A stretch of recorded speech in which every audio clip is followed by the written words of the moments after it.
ማንቸስተር ዩናይትድ በፕሪሚየር ሊጉ 5 ጨዋታዎችን ካደረገ በኋላ 14ኛ ሲቀመጥ ልክ እንደ አምናው ሊሆን ነው። ዘንድሮስ ይህ ቡድን ላለመውረድ ሊጫወት ነው እየተባለ ብዙ ተብሎበት ነበር። የእንግሊዝ ሚዲያዎች ሀብታም የሆኑት ዩናይትድ ሲያሸንፍም ስለ ዩናይትድ በመጻፍ ነው መባሉ ይታወቃል።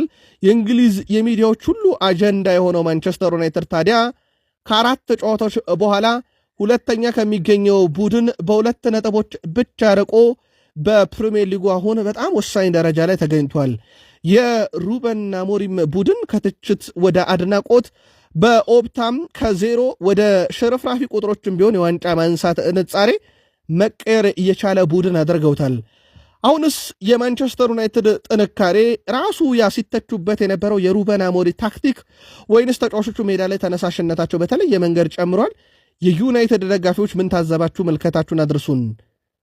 የማንቸስተር ዩናይትድ የወሩ ምርጦች በተጫዋች ደረጃ 3 ግቦች አሉት። ብሪያን ቤሞ 1 አሲስት አለው።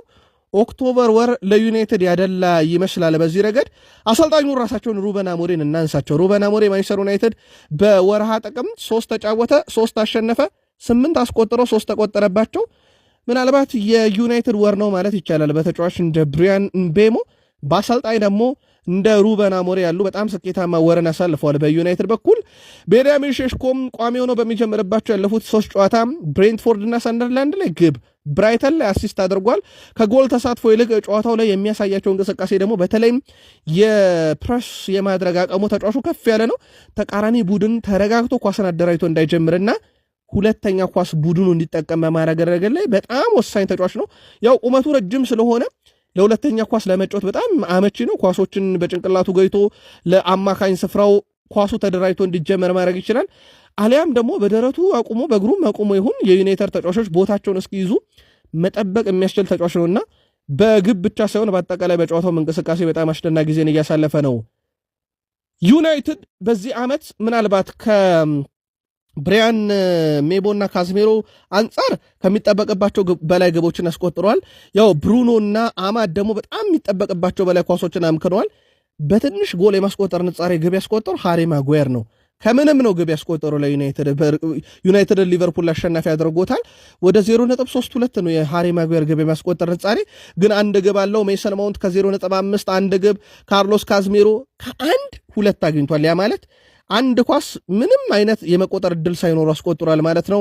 ማቲያስ ኩና ከ1.48 1 አስቆጥሯል። ቤንያሚን ሼሽኮ 1.81 ግብ የማስቆጠር ንጻሬ 2 አስቆጥሯል። ትልቅ ቁጥር ነው ይሄም። አማድ ዲያሎ 1 ግብ ማስቆጠር ይችል ነበር ወይም 2 ይችል ነበር፣ እንደውም ወደ 1.89 ነው ግን አላስቆጠረም። ብሪያን ቤሞ ከ3-2-4 አስቆጥሯል። 3 ነበር ማስቆጠር የሚችለው ግን ከምንም 1 ኳስ አስቆጥሯል ማለት ነው። ብሩኖ ፈርናንዴዝ ወደ 4 ግብ ማስቆጠር ይችል ነበር በዚህ ዓመት ግን አምክኗል። 2 ብቻ ነው ያስቆጠረው። እንደ አጠቃላይ ዩናይትድ ተጫዋቾች ግብ የማስቆጠር ነጻሬን ይመስላል። ዩናይትድ 3 ተከታታይ ጨዋታ ያሸነፈው ከ2023-24 የመጨረሻና 2024-25 የመክፈቻ ጨዋታ በኋላ በሚያዝያ 2016 ካሸነፈ ጨዋታ በኋላ ለመጀመሪያ ጊዜ ነው። ማቲያስ ጉና ጎል ማስቆጠር ለዩናይትድ የቻለው በ25ኛ የጎል ሙከራው ሲሆን ረጅሙ ጉዞ ነበረ። በርካታ ሙከራ ያለ ግብ ማስቆጠር። ዳኒ ዌልቤክ በቀድሞ ክለቡ ዩናይትድ ላይ 7 ጎሎችን በዚህ ሳምንት 7ኛ ግቡን ሲያስቆጠር የተመለከትንበት። ዩናይትድ እና ብራይተን አቻ የሚባል ነገር የራቃቸው ክለቦች ሆነው በመሸናነፍ ያጠናቀቁበት ሳምንት ነበረ። ከዚህ በኋላ እንግዲህ ማንቸስተር ዩናይትድ በጣም ወሳኙን የብራይተንን ጨዋታ ድል ካረገ በኋላ አሁን በርካቶች የዩናይትድ ተነሳሽነት ከፍ ብሏል እያሉ ይገኛሉ። ማንቸስተር ዩናይትድ ቀጣይ 5 ጨዋታዎችን ካየን ኖቲንግሃም ፎረስት በሲቲ ግራውንድ ሄዶ ይገጥማል። ቶትናምንም በተመሳይ ቶትናም ሜዳ ላይ ሄዶ ይገጥማል። ከዛ ኤቨርተንን ኦልድ ትራፎርድ፣ ክሪስታል ፓላስን ሴልኸርስት ፓርክ ላይ፣ ዌስትሃምን ኦልድ ትራፎርድ ላይ ቀጣይ 5 ጨዋታ ነው። ምን ያህል ነጥቦችን ዩናይትድ ሊሰበስብበት ይችላል ብላችሁ ታስባላችሁ? መልካታችሁን አድርሱን። ምናልባት በቅዳሜ ጨዋታ ላይ የተነሱ የዳኝነት ቅሬታን በተመለከተ የዳኞች ማህበር ፔናልቲውን ማያሰጥም፣ ምንም የተፈጸመ ውጤት ሊቀይር የሚችል ስህተት የለም ብሏል። ያው ቢኖር ይቅርታ እንጠይቃለን ነው። ከዛ ውጭ ጨዋታ ላይ በየትኛውም አይነት መንገድ ማስተካከያ አይደረግም። ከፉልሃም ላይ እንደዚህ አይነት ነገሮች ደርሰውበታል በዚህ ዓመት። ያው ይቅርታን የተጠየቀው በዩናይትድም ጨዋታ ይቅርታ የሚያስጠይቅ ምንም አይነት ስህተት በዳኛው አልተሰራም። ፔናልቲው የሚያሰጥም ቀይ ካርድም ጨዋታ ላይ የሚያሰጥ እንቅስቃሴ አልነበረም። ስለዚህ ልክ ነበር ብለዋል።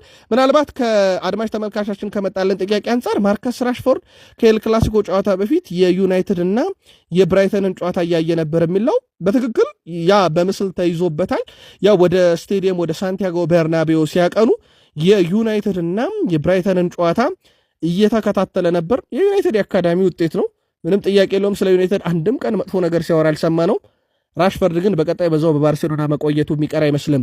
ልጉ ደረጃ ሰንጠረዥ አርሰናል በ22 ነጥብ ሲመራም ተከታዮቹ በርንማውዝ በ18 ነጥብ ሁለተኛ ነው፣ በ4 ነጥብ ይልቀዋል።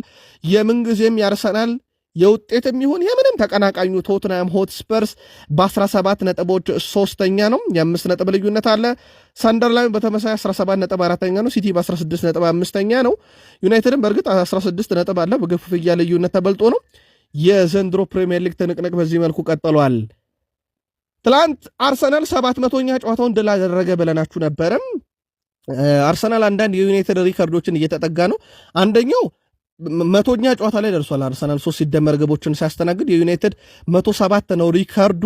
ከዛ ውጪ በፕሪሚየር ሊግ በርካታ ጨዋታዎችን በማሸነፍ ዩናይትድን የሚስተካከል የለም። 760 ድሎች አሉት። አርሰናል አሁን 700 ላይ በመድረስ የፕሪሚየር ሊጉ ሁለተኛው ቡድን የሆነበት ነው። በዚህ ሳምንት ሊቨርፑል 682 ድሎች ሶስተኛ፣ ቼልሲ 671 ድሎች አራተኛ፣ ስፐርስ በ555 እና ሲቲ በ555 ተመሳሳይ ድሎች